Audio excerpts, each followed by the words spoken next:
Una vez dijo el Salmo 23 completo, o sea, lo escuché. Muchos niños lo conocen, muchos aquí hermanos presentes lo conocen, lo han escuchado.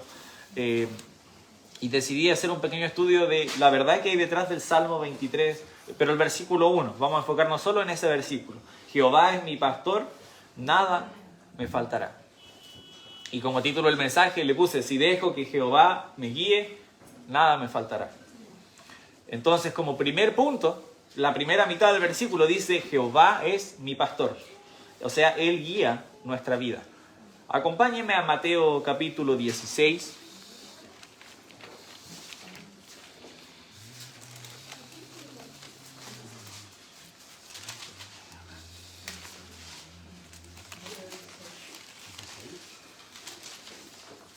Mateo capítulo 16 y el versículo 24. Dice, entonces Jesús dijo a sus discípulos, si alguno quiere venir en pos de mí, niéguese a sí mismo y tome su cruz y sígame. Nosotros podemos seguir leyendo en el 25, porque el que quiera salvar su vida la perderá, y todo el que pierda su vida por causa de mí la hallará. Porque ¿qué aprovechará el hombre si ganara todo el mundo y perdiere su alma? ¿O qué recompensa dará el hombre por su alma? Porque el Hijo del Hombre vendrá en la gloria de su Padre con sus ángeles, y entonces pagará a cada uno conforme a sus obras. De cierto os digo que hay algunos de los que están aquí que no gustarán la muerte hasta que hayan visto al Hijo del Hombre viniendo en su reino. Uno de los sentires, o uno de los ¿cómo se podría decir? De los motivos o de las rutas que tenemos que tomar como la vida cristiana es seguir a Jesús, seguir a Dios. Que Él sea nuestro pastor, o sea, el que guía. El pastor es alguien que cuida a las ovejas, que las protege y que las dirige. Estuve leyendo un poquito acerca de qué hacen los pastores. Llevan a las ovejas, por ejemplo, a los pastos donde pueden comer. Llevan a las ovejas también a donde puedan tomar agua. De hecho, no vamos a leerlo, pero en el Salmo 23 habla un poco de eso, acerca de donde nos lleva aguas de reposo, cosas por el estilo, y el pastor se encarga de las necesidades básicas de las ovejas, como también se encarga de protegerlas. Había leído de que sobre todo en la época de David, y por qué David era tan bueno por ejemplo, con la boleadora, cuando lanza la piedra y mata a Goliat, él tenía experiencia porque había luchado contra leones, había luchado contra osos. O sea, un pastor protege de peligro a las ovejas, como también las ayuda a mantenerse en el camino correcto. Cuando la oveja se empieza a desviar, leía de que muchas veces, sobre todo en esa época, así como que se lanzaba una piedra cerca de la oveja, cosa que la oveja se asustara y volviera al rebaño. El pastor es aquel que guía, que dirige, que protege. A eso se refiere con que Jehová es nuestro pastor. Él nos va a estar guiando. Otro versículo que habla un poco de esto en el Antiguo Testamento, en Deuteronomio 13, versículo 4, dice, en pos de Jehová vuestro Dios andaréis, a Él temeréis, guardaréis sus mandamientos y escucharéis su voz. A Él serviréis y a Él seguiréis. Dios siempre era muy repetitivo con las cosas, y hasta uno a veces podría llegar a pensar ¿por qué tanto? Y es porque Israel no cumplía. Nosotros una de las cosas que vemos es de que ellos no guardaban sus mandamientos muchas veces, tampoco lo seguían a Él, sino que muchas veces se inclinaban a dioses ajenos. Entonces, eso no es tener a Dios como pastor, porque si yo dejo que Él sea mi pastor, Él va a ser aquel que dirige mi camino, aquel que me dice dónde voy a ir y qué es lo que tengo que hacer. Dios desea que nosotros le sigamos. Algo que Jesús también enfatiza en su ministerio terrenal. Él dijo a sus discípulos que le sigan. Cuando lo fue a buscar, decía, venid en pos de mí. Quería que fuéramos detrás de Él. Otro versículo que habla mucho acerca de esto, y me llamó mucho la atención también con respecto a su contexto, es Sofonías. Si me pueden acompañar a Sofonías, capítulo 2. Sofonías, a ver quién lo pilla primero.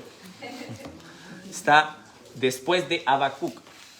Sofonías capítulo 2,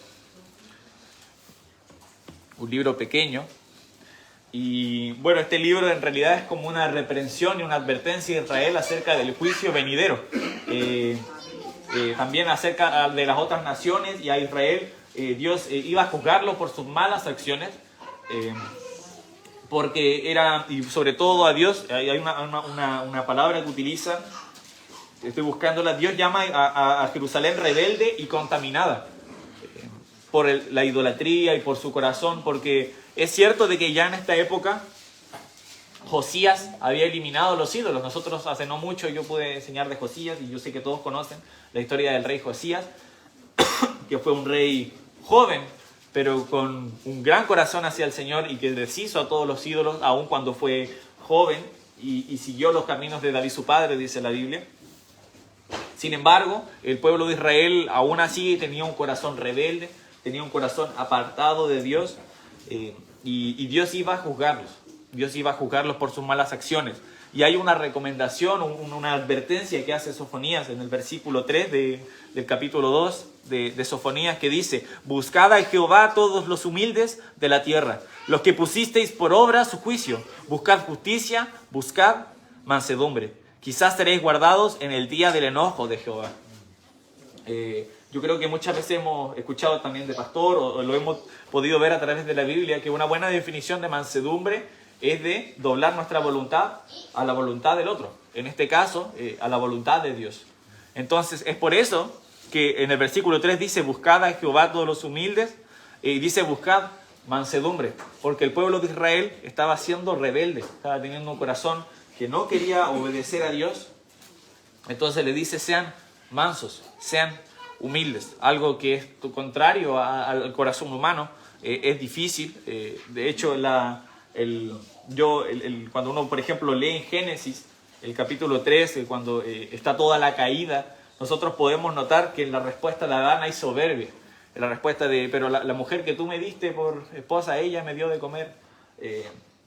La soberbia está arraigada en el corazón del hombre. Entonces es por eso que lo que Dios deseaba, y lo que les dice a través del profeta Sofonías, es de que aquellos que estaban tratando de hacer las cosas bien, es decir, como dice en el versículo 3, los que pusisteis por obra su juicio, buscad justicia y buscad mansedumbre. Debemos ser mansos. La mansedumbre que debemos buscar la podemos encontrar en Jesús. Acompáñenme a Mateo capítulo 11.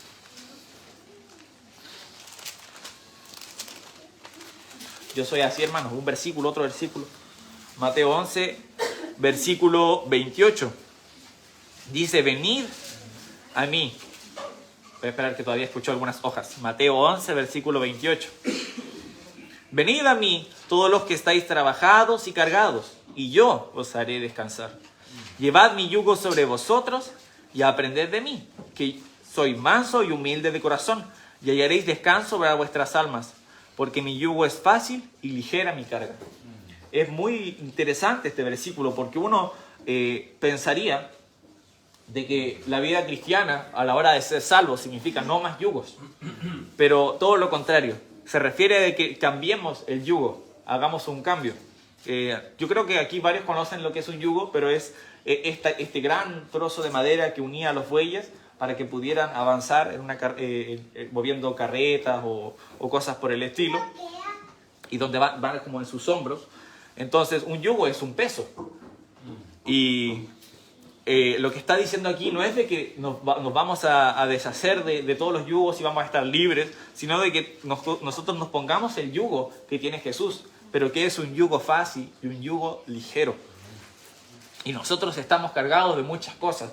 Yo sé que aquí hay personas que son padres, hay personas que son esposos, personas que son jefes, personas que son empleados, personas aquí que son hijos, hijas, madres. Hay de todas las labores. Todos tenemos nuestras cargas. Algunos tienen deudas que pagar. Muchas cosas que pueden, ¿cómo se puede decir? Nublar nuestra mente, o no es la palabra que quiero decir, pero afanarnos. Esa es la palabra que buscaba. Entonces, todos los que estamos trabajados y cargados tenemos que ir a Jesús, nuestro pastor, nuestro guía. Y ahí es donde nosotros podemos encontrar el descanso. Entonces ahí dice: llevad mi yugo. Y ese yugo es fácil y ligero. Y Jesús me gusta porque uno podría decir, pero ¿quién dice que es humilde? Decir, yo soy humilde es como irónico, pero Jesús demostró su humildad. De hecho, el hecho de que Jesús haya hecho carne ya es una muestra de humildad, siendo Dios, y tener que rebajarse a ser un ser humano, sin dejar de ser Dios, pero tener que limitarse a las limitaciones humanas. Es una muestra de humildad tremenda. Y también podemos encontrar en él muestras de mansedumbre, muestras de ceder la voluntad. Por ejemplo, yo aquí anoté algunas en Lucas 22, si me pueden acompañar también. Podemos ver muestras de su mansedumbre.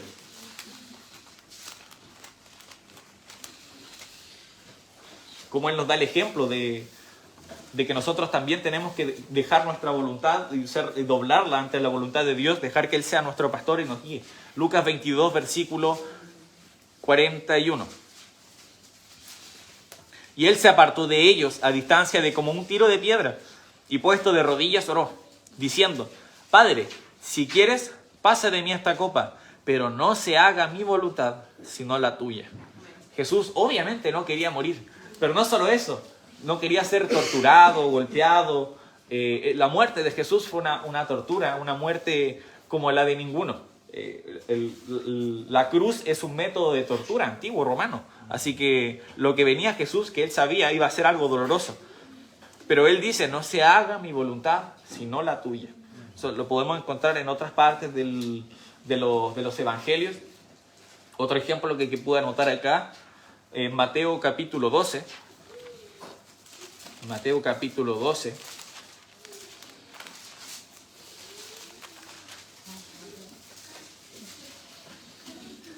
El versículo 50. Mateo capítulo 12 y el versículo 50. Porque todo aquel que hace la voluntad de mi Padre que está en los cielos, ese es mi hermano y mi hermana y mi madre. Este versículo me llama la atención porque hacer la voluntad del Padre es en principio la salvación. Porque ¿cuál es la voluntad del Padre? La voluntad del Padre es que ninguno perezca, sino que todos procedan al arrepentimiento. Entonces, a la hora de ser salvos, ya estamos comenzando a obedecer la voluntad del Padre, pero ahí no termina. De hecho, nos queda mucho trabajo por hacer. La salvación es solo el comienzo de una vida en obediencia al Señor.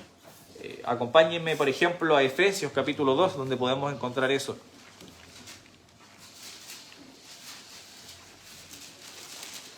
Yo lo voy a hacer mover mucho la Biblia, hermano. Efesios capítulo 2. El versículo 9 dice: no por obras, para que nadie se gloríe, porque somos hechura suya, creados en Cristo Jesús para buenas obras, las cuales Dios preparó de antemano para que anduviésemos en ellas. Dios como pastor tiene cosas que desea que nosotros hagamos, desea que le sirvamos. Él tiene un camino preparado para el rebaño, para las ovejas. Eso es lo que Él desea para nosotros. Entonces sí, no nos salvamos por obras, es cierto, pero somos hechura suya, creados en Cristo Jesús para buenas obras. Dios desea que nosotros estemos sirviendo, evangelizando, en la iglesia local ayudando en lo que podamos, y haciendo las obras que Él nos dejó que son buenas. Y así podríamos seguir. El Señor quiere que nosotros le sigamos. Él es nuestro pastor. A eso se refiere la frase: Jehová es mi pastor. Es que Él sea nuestro guía y nuestro protector. Entonces la frase inicial era: si dejo que Jehová me guíe, nada me faltará. Vamos a la segunda parte de la frase: si dejo que Jehová me guíe, nada me faltará. Acompáñenme a Mateo 6. Y mientras van a Mateo 6, tengo una frase anotada de Hudson Taylor que dice: la obra de Dios hecha a la manera de Dios nunca carecerá de la provisión de Dios. La voy a leer de nuevo, medítala. La obra de Dios hecha a la manera de Dios nunca carecerá de la provisión de Dios.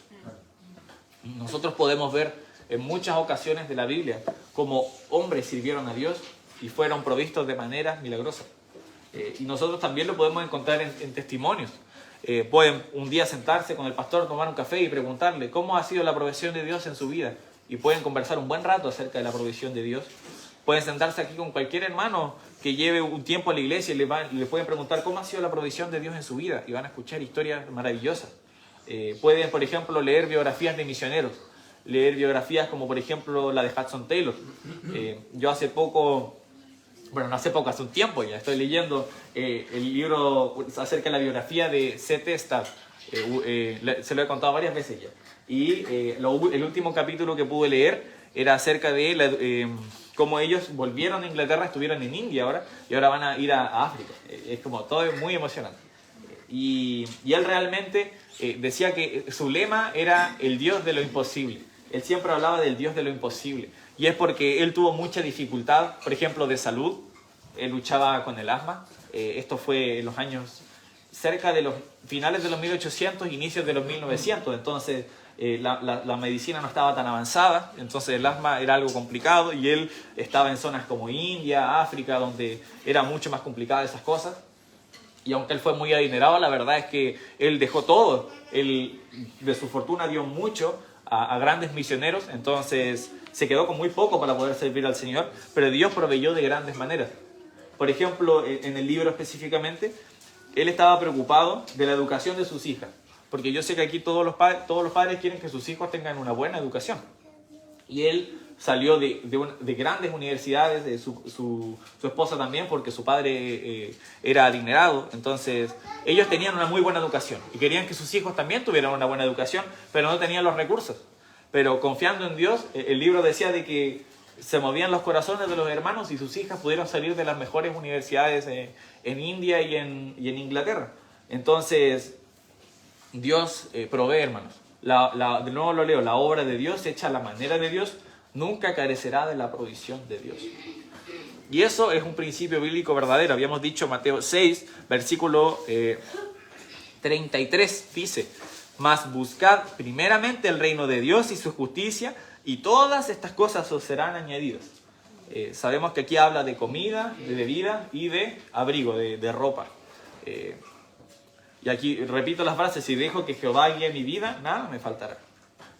Otro versículo que habla también acerca de la provisión, está más enfocado con el dar, pero creo que es bueno mencionarlo. En Proverbios 3 y el versículo 9. Honra a Jehová con tus bienes y con las primicias de todos tus frutos, y serán llenos tus graneros con abundancia, y tus lagares rebosarán de mosto. Entonces, aquí vemos un principio importante también. Si yo dejo que Jehová me guíe, significa que yo voy a hacer las cosas que Él quiere. Y también significa que yo le voy a tener como preeminencia, como lo más importante.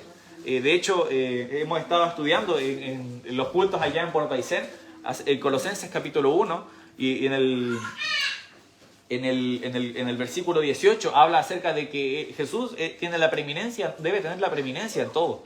Ese debe ser nuestro lema, que Él tenga la importancia en todo, y eso aplica no solo a finanzas, sino aplica también en crianza de hijos, a lo mejor en la distribución de mis tiempos, o en cómo me relaciono con las demás personas, qué es lo que les voy a decir.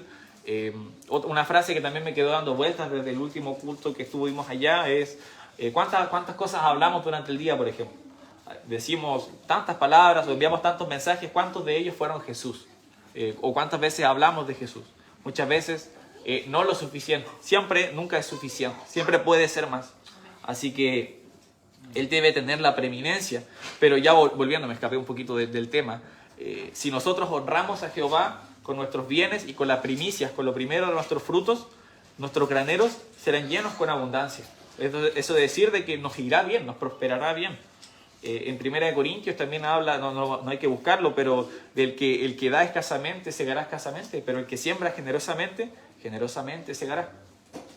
Dios ama al dador alegre. Otra cosa que me gusta mucho de la Biblia es de que, bueno, la Biblia es clara con que Dios es perfecto, Dios es santo, Dios no miente. Entonces, si Dios hace una promesa, como por ejemplo la de Mateo 6:33, de que si nosotros buscamos su reino primeramente y su justicia, esas cosas iban a ser añadidas. Entonces no debería por qué mostrarnos pruebas, porque Dios ya dijo: yo soy santo, soy perfecto, y si yo te prometo esto lo voy a cumplir. Pero aún así nosotros tenemos testimonios en la Biblia acerca de su provisión. Por ejemplo, podemos ver la vida de David. La vida de David es una vida de provisión de Dios. Como él, desde una familia humilde, donde tenía el trabajo que se le daba a las mujeres, de pastor de ovejas, pudo llegar a ser el rey de Israel. En momentos de persecución, pudo estar a salvo cuando era perseguido por el rey Saúl. Si nos vamos un poquito más atrás también, podemos pensar en Egipto e Israel, como Israel fue provisto en el desierto. Nunca le faltó nada, aunque se quejaban mucho, nunca le faltó comida, nunca le faltó nada de lo básico, porque Dios los amaba y los protegió. Otro ejemplo también puede ser Elías, como fue alimentado de manera milagrosa, como también fue alimentado Elías junto a la viuda y a su hijo. Y Jesús, cuando alimentó a las multitudes. O sea, nosotros no solo sabemos de que Dios lo promete, sino de que Dios tiene un historial, un testimonio de provisión. Dios siempre ha provisto. De hecho, hay un versículo que yo he leído los evangelios muchas veces, pero aún así siempre, cuando lo leo de nuevo, encuentro algo nuevo. Y estudiando acerca de esto, si me pueden acompañar otra vez a Lucas 22, pero esta vez vamos a leer el versículo 35, Lucas 22, 35. Dice, a ellos dijo, hablando a sus discípulos, cuando os envié sin bolsa, sin alforja y sin calzado, ¿os faltó algo? Ellos dijeron, nada.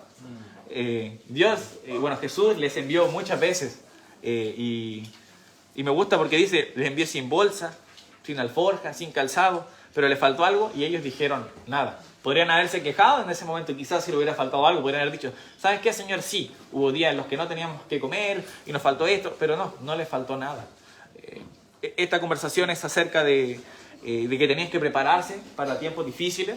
Si lo seguimos leyendo, pero quería leer este versículo porque Jesús mismo les dice, nunca les faltó nada.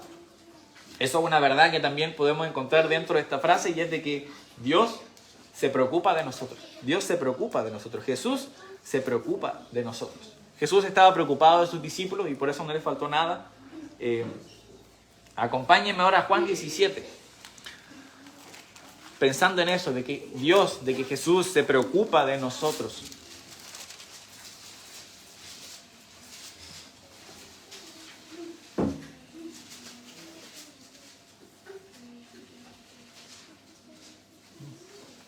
Juan 17,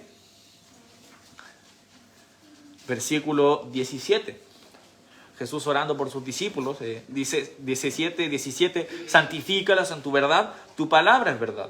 Como tú me enviaste al mundo, así yo los he enviado al mundo. Y por ellos yo me santifico a mí mismo, para que también ellos sean santificados en la verdad. Versículo 20, el que me gusta. Mas no ruego solamente por estos, sino también por los que han de creer en mí por la palabra de ellos. Este versículo tiene una verdad hermosa, y es de que Jesús oró por todos nosotros también. No solo oró por los discípulos que estaban ahí en Jerusalén, oró por nosotros. Oró por Javiera, oró por hermano Pablo, hermana Débora, hermano Nelson, y así por todos, oró por nosotros. Él se preocupa por nosotros. Se preocupó por sus discípulos. Quería, como dice en el versículo 17, que sean santificados en la verdad, en su palabra. Y oró por ellos, pero no solo por ellos, también por nosotros. Jesús se preocupa por nosotros. Entonces, vuelvo a repetir la frase. Si dejo que Jehová me guíe, nada me faltará. Al final de la gran comisión en Mateo 28, 20 dice, y he aquí yo estoy con vosotros todos los días hasta el fin del mundo. Él nos dio una misión difícil, hermanos. Es una misión que parece nunca acabar. Creo que bromeamos de eso el día de ayer con Javiera y hermano Nelson. Decíamos, ya estamos listos. ¿Cómo fue? La misión lista. Y después tú dijiste, la comisión lista. Y le dije, no, la comisión todavía no está lista. Le digo, queda mucho. Obviamente en tono de broma, pero la verdad es que la comisión no está lista. La gran comisión nos falta demasiado. Tanta gente que no ha escuchado el Evangelio. O por ejemplo, también me quedó pensando y dando vuelta a lo que decía Pastor en la mañana, de que no haya una iglesia en las Islas Huichas o en Mañiguales donde se le pueda recomendar a las personas para que se puedan congregar. O sea, la gran comisión no está lista para nada. Nos queda mucho por hacer. Pero tenemos esa promesa de que si nosotros vamos y predicamos el Evangelio y bautizamos a todos, en el nombre del Padre, y del Hijo, y del Espíritu Santo. Él va a estar con nosotros todos los días hasta el fin del mundo. Y esa verdad afecta nuestra conducta. Cuando nosotros confiamos en que Jehová es nuestro pastor y de que nada nos va a faltar, eso afecta la conducta. Acompáñenme ahora a Hebreos 13. A Hebreos capítulo 13. Y el versículo 5. Hablando de conducta, de que esto afecta a nuestra conducta, el versículo 5 de Hebreos 13 dice: sean vuestras costumbres sin avaricia, contentos con lo que tenéis ahora, porque Él dijo: no te desampararé ni te dejaré. De manera que podemos decir confiadamente: el Señor es mi ayudador, no temeré lo que pueda hacer el hombre. Entonces, si nosotros creemos de que Jehová es nuestro pastor y nada nos va a faltar, creemos de que Él no nos va a desamparar y nos va a dejar, creemos de que Él es nuestro ayudador y que no tememos lo que pueda hacer el hombre, entonces nuestras conductas deben representar eso. Y a veces ahí es donde nosotros caemos. Y obviamente me incluyo en eso. Porque yo creo que si yo todo le digo aquí: confían en Dios de todo su corazón, sí, amén. Creen que Dios no los va a desamparar ni dejar, amén, hermano, sí, amén. Pero después, ¿cómo son nuestras costumbres? Ahí es donde nos caemos. Tienen que ser sin avaricia, contentos con lo que tenéis ahora. Y la avaricia, la verdad es que es un pecado muy grave. A veces nosotros pesamos los pecados como por la gravedad física que podemos ver, a lo mejor las consecuencias a corto plazo, como por ejemplo un asesinato, la persona está muerta en el momento. Pero la avaricia es un pecado grave. De hecho, cuando nosotros, no hay que buscarlo, pero cuando en Primera de Corintios habla acerca de esta lista de personas con las que no debemos ni aún comer, que haciéndose llamar hermanos hacen tales cosas, dentro de esa lista está la avaricia. O sea, la avaricia es algo grave. Y por eso nuestras costumbres deben ser sin avaricia. Contentos quiere decir de que, bueno, quizás a los ojos del mundo no tengo lo mejor, no tengo la mejor comida o esas cosas, pero estoy contento, no necesito más. El contentamiento de recordar es eso, que tengo todo lo necesario para mi felicidad actual. Entonces, si ahora tengo todas estas cosas, ¿tengo lo necesario para ser feliz? Sí. Y si ahora solo tengo esto, ¿tengo lo necesario para ser feliz? También. Entonces, a eso se refiere con el contentamiento, la avaricia de estar, por ejemplo, mirando y decir: oh, pero ese auto, y desearlo, y pensar día y noche en eso, y despertar pensando en ese auto, o pensar en esa casa, y soñar y pensar en esa casa, y todo lo que hago durante todos los días de la semana en el trabajo, y me despierto y pienso es para poder comprar a esa casa, o para poder llegar a algo similar a esa casa. Entonces no está bien. No se trata de a lo mejor no tratar de conseguir una casa, por supuesto que no, eso es bueno, pero se trata de que eso sea nuestro foco, de que se convierta en un ídolo. Nosotros no debemos desear para atesorar, sino que las cosas materiales son cosas materiales. A veces están y a veces se pierden. Son tan efímeras que una casa puede desaparecer en un incendio, así como así. Debemos enfocarnos más en los tesoros eternales. Entonces, ya para ir resumiendo, el versículo que habíamos leído era: Jehová es mi pastor, nada me faltará. Eso significa que si dejo que Jehová me guíe, nada me va a faltar. Acompáñenme orando, hermano. Padre, gracias, Señor, por cuán bueno eres con nosotros, porque tu palabra nos habla verdades que afectan nuestra vida, Señor. Ayúdanos, Señor, primero a tenerte, Señor, como guía en nuestras vidas, a dejar que nos traces tu camino, Señor, y nosotros lo podamos seguir obedientes, Señor. Damos gracias porque como pastor tú nos proteges, te preocupas de nosotros, Señor, y te preocupas al punto tal de que prometes que nada nos faltará, Señor. Y eso lo cumple, Señor, en nuestras vidas, y damos gracias por eso, por tu provisión, por tu amor, por tu cuidado. Ayúdanos a tener ojos de contentamiento para poder verlo, Señor, aún en los momentos en los que creemos que hay necesidad. Ayúdanos a ser como el apóstol Pablo, que estaba enseñado a contentarse cualquiera sea su situación, Señor. Es lo que necesitamos en nuestras vidas. Oramos todo esto en el nombre de nuestro Señor y Salvador Jesús. Amén. Amén. Bueno, hermanos, muchas gracias por estar presente el día de hoy. Nos estamos viendo el día miércoles para nuestro culto de oración. Oh, no terminé la transmisión. Chao, hermano.